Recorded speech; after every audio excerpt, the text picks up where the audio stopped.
เงินค่ำนี้มีหลายแต่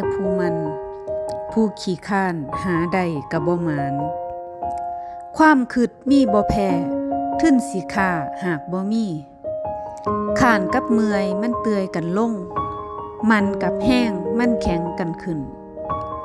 ใจประสงค์สร้างกลางดงกะว่าทงใจขี้ค้านกลางบ้านกะว่าดงซื่อว่าแนวความเว้าของคนมันเกินง่ายได้เทิงหงายเทิงขวำคำเว้าบ่อยู่ควมเขาฮักเขากะย่องเขาสั่งเขากะว่าคือดังบักเข้าเมาม้าเฒ่าเฮาแต่เขาคันเฮาทำดีแล้วไผสิว่าบ่ดีก็ตามสร้างคันเฮาเฮ็ดแม่นแล้วสิหยันหย่อก็สร้าง